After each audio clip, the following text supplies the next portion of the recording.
My name is Jim. I'm 66 years old, and I'm a beekeeper. I don't see myself as piling up stuff here, there, and everywhere, but the evidence is all around me, isn't it?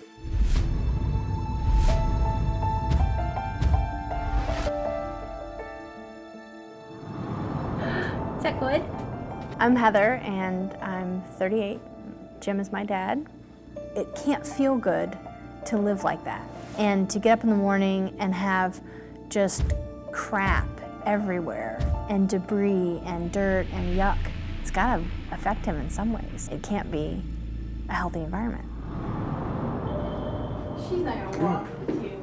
Sure she is. I suppose the thing that focuses this is my granddaughter, Portia. He loves her. His eyes just light up. I mean, I hardly get a hug. He's so into her. I really want her to be able to be over here at my house with me. She's getting to the age where she's going to become active. And, you know, it just is totally unsuitable for her as it is. You couldn't childproof the house at this point. The mouse droppings are pretty unsanitary. The fact that it hasn't been cleaned is pretty unsanitary. I love my dad, but I just wouldn't feel comfortable with her being there. I don't feel comfortable being there.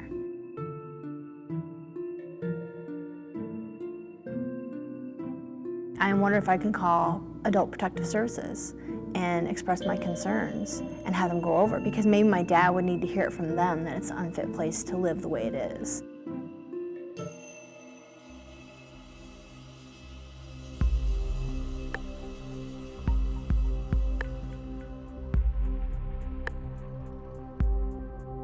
I'm sure he could tell a story about every single thing in there, or have a reason for why he's keeping it. I think that's part of the problem. Everyone justifies why they have stuff. I have a little shoehorn. I got it from my father's dresser drawer. It's a trivial little item, but it has a lot of connections for me. When my dad moved into this house, it was because a relationship had ended really ugly, and he had lost his job, he'd been laid off, and when he started looking for jobs, he took kind of piecemeal jobs here and there and wasn't making much money. I have at times been unable to pay bills when they needed to be paid. And I've had a justified fear of not having money. And I responded to that by hanging on to what I have. I just sort of feel like I'm vulnerable. If I just tight walk through this convoluted space, and if the piles in the office don't fall over and kill me, maybe everything will be all right.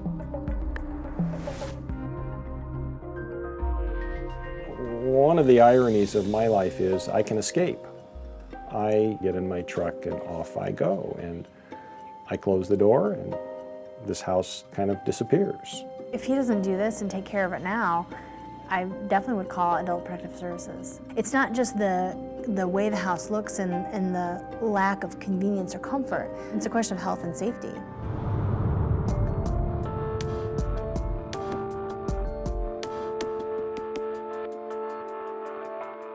All right, good morning, everybody. Everybody ready to get started? You bet. Okay, great. Thank you, all of you. I can't tell you how glad I am it's not just us. Does it feel overwhelming? It's scary. I'm scared. What are you most scared of? My dad's pretty sentimental, and I'm sure that we're going to see that side of him today. And we might all be crying by the end of the day, but I'm really grateful that there's a group of us. Good. And I really am proud of you for doing this, Dad. Thank you. At some point, I've had to say to myself, Jim, this is part of the deal. You've got to be willing to do this in order to have your granddaughter come over. Okay, let's go ahead and get started. You girls get started. Go ahead in the back and get started. Do it.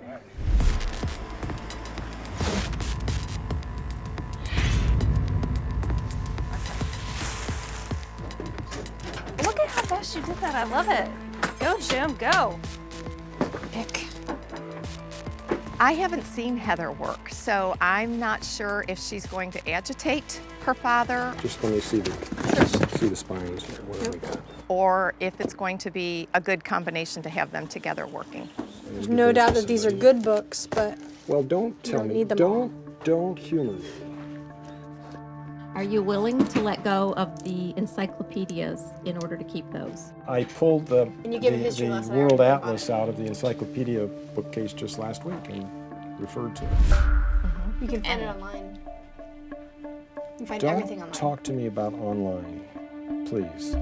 You're gonna have a baby. Yeah. Would Pulling you all the feel books off. terrible if something happened, if the books were to come tumbling down? I sure would. Okay. This is just the scratch of the surface of books. There's 3 or 4 boxes of books out there, and there's 3 or 4 boxes back in the bedroom. Okay.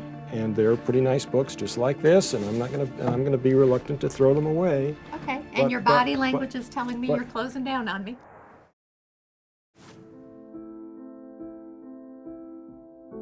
You are making huge progress. I don't want to take away from your progress, but at this rate, Jim, your daughter will be calling Adult Protective Services because we're not making as much progress as we should. All right, what do we need to do?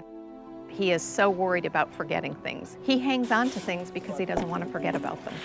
Part of my life is in memories of things. And if- Things are memory triggers for me, and it's a very powerful thing. And, So and if we were to let things go, do you think you could still remember them without the things? my memory is terrible.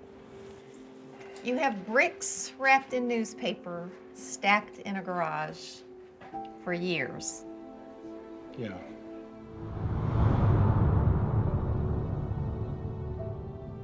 So did the bricks hold memories of the school itself, the cool airplane shape, or did the bricks hold memories of you harvesting these bricks with your friends, or maybe both? And of going to school. What's significant about that moment to me is, first of all, how clear and detailed his memories of the school were. And it had a square portion, 2 stories, that would be the wings. Okay. And it had a connecting hallway and an oval-shaped gymnasium that would be the tail. Not only the memories of how the school was built and the shape it was in, but the minutia of his memory is incredible. How many years ago was that? At least 50 years, going on 60. Okay, and you're a guy that keeps telling me over and over you're worried about your memory. But I am. 60-year-old memory. Yeah, well, okay. Right? And You have a great memory. You're remembering details that are amazing. I'm worried about tomorrow. I'm worried that we have 1 day left and we have a mountain of paper, probably more paper than anybody can get through in 6 months of time. my mother worked for $5,000 a year in 1958 as a bookkeeper for the lumberyard. Okay, so that wasn't coming close to supporting us. My Uncle Wayne, who really kind of took over the business and ran the business, although my mother worked there.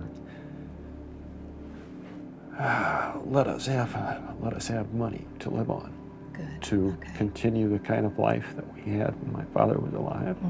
And I would go up there and flip through the ledger sheets and find the one for my mother. And the balance was building up, 10, 12, 15, 20. And at the end,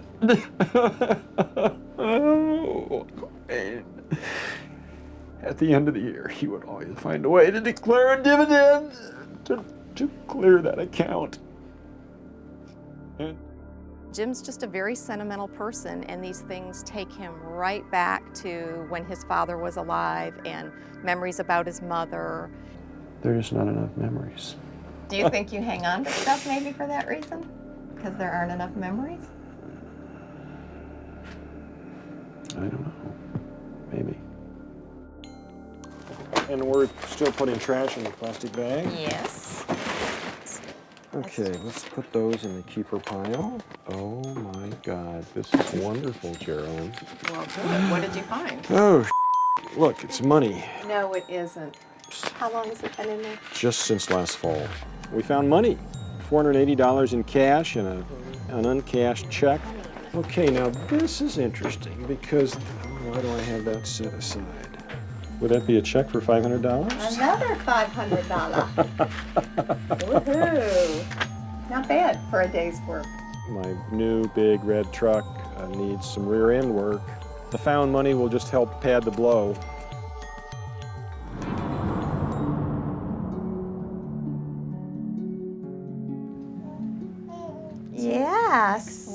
first time in Grandpa's house this is happening. It is She looks pretty happy about it. For sure. She's doing such a great job of standing. She's got a good clean surface to stand on, to grab. So tell me what your final verdict is. Adult Protective Services being called for his own health and safety? I think we're good. A lot of work has gone into this, and I think overall it's clean, it's neat, it's good for a visit. Maybe not quite ready for overnights, but we're on a good path. I think we're closer there than I would ever expect.